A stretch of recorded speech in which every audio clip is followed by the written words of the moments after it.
Yo, what's going on YouTube? This your boy Kamen Zero Spike back again once again today, people. Today we're here for Ohsama Sentai King-Ohger episode 29, and this episode is kind of a sad one. Not it is sad because Jeremy has made him an enemy of, basically have made himself an enemy again. It's on purpose though. You know, Jeremy, he always got a plan in the background, something like that. But in this episode we see that we are introduced to our other insect jester, which is the girl, the pink one, who has the ability to manipulate people. And basically she's basically Scarlet Witch and she's able to manipulate people into being very violent or just outright doing whatever she wants. So we start off in Jeremy's kingdom, where she has basically attacked Jeremy's kingdom. She's taken out a bunch of the Bugnarok grunts, and she is here to basically force Terra to basically like destroy itself. And we see that all the retainers from the previous from the other kingdoms have been imprisoned, and now that they've been imprisoned, the people are kind of in shambles, and all the kings have been sent to Ishibana to be like taken care of, and a lot of other people from other countries are also being taken care of from other countries. So we see that Jeremy, he does try to fight her, but she uses her ability on him, and she says, "Don't be mean to me." And he physically cannot. He's cognizant of himself, but he physically cannot attack her. When he can't attack her, she ends up leaving to cause more terror and destruction and stuff like that. But we see that Jeremy does confront Grim, because his retainer, the bug guy, I call him Grim. He basically confronts Grim about what happened, and he kind of gives Jeremy the rundown on what happened to him, saying that he saw everybody else, he saw the other retainers going towards what was going on. He tried to talk to them, but they wouldn't respond to him, and then that's when she like manipulated him as well, and he went and did the thing that they did in this episode. And we see that Jeremy kind of forms his own plan in the background. He's kind of intentionally not responding to anybody who's calling him. So when the kings wake up, they see that a lot has gone down. We see that she has gone around manipulating other people in the countries, making them very aggressive towards the other countries, and very aggressive, and like start fighting and basically start attacking other people in the countries, because the countries mingle together. So start attacking people in the other countries and stuff, and start rallying together to basically fight against the other countries or go after the other countries. So we see that now that the kings have woken up. The kings wake up and they see that a lot has gone on, a lot of chaos has gone on, and we see that seeing how she has manipulated everyone. A lot of the like shares and trade stuff, like different things that the countries all do for each other, they've stopped doing them. So Inkastopa stopped putting power to all the other kingdoms. We see that Tofu has stopped selling like goods and food and stuff to other kingdoms. Ishibana has stopped like being like a hospital or something, like being like a hospital and stuff like that to other kingdoms. Like it's a complete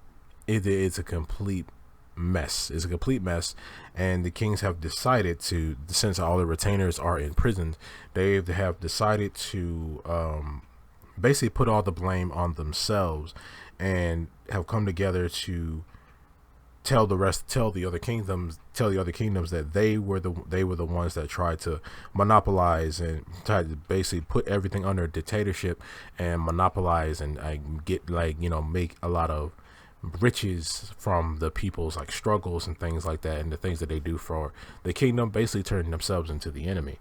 We see that Jeremy himself, him and Grim have decided to they've seen what's been going on, and he asks Grim, do you love Terra? And Grim's like, I love it, sir. And so they decided to basically go to basically go to Shogadam, where they are holding the the King's Conference, and basically decided to stop them from what they're doing, stop them from making the decision that they're making, which we see that Jeremy pretends to be an enemy and has it broadcasted to all the other kingdoms. And now all the other kingdoms have turned against the Bugnarok again, and all the kings like outright know overall what he's doing. He knows is that they know exactly what he's doing, and this is all just to protect him like everybody else, because he knows that they are basically the future, and he said protect the present because there is no future. So he basically shoots the broadcast system so that people can't see what's going on, and then he talks to them, and then he shoots it, and he turns it back on and pretends that he's been defeated, but he ends up getting away, and then everybody starts to cheer for them and things like that.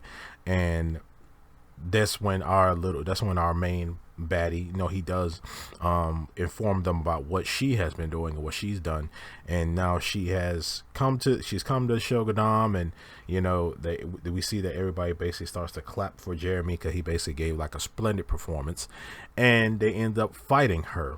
Wow, in the most angry, we about to destroy you, most cool, like really, really cool. I think this is the best roll call in this series so far. Like, this is the best roll call in this season, because you see like the anger and the hate is supreme in this one. If you like Kingdom Hearts, you know what that reference comes from.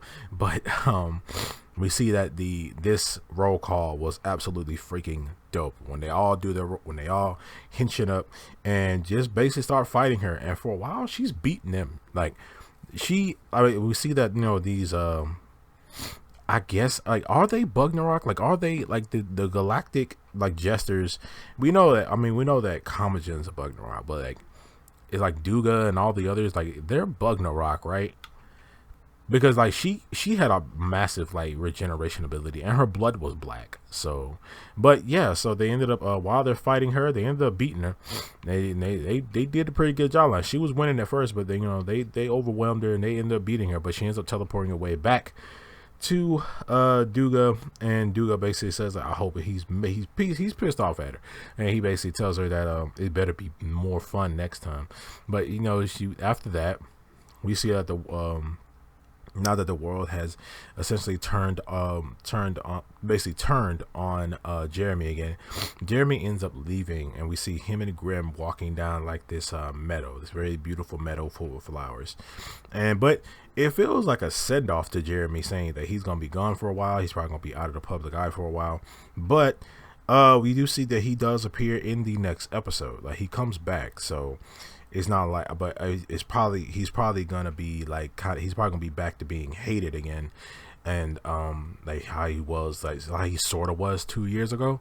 So I don't know how they're gonna win that back or whatever. Even though I don't think Jeremy doing a heartfelt speech and stuff like that is gonna work again, especially after 2 years of peace. And then you just say, oh, like, well, I mean, there are some people who didn't, but there are some like regular people who didn't believe them when it comes down, get us little brother and little sister technically, but they didn't believe it. But at the same time, like, hat guy's back. I don't know what is it, same hat, same old hat guy.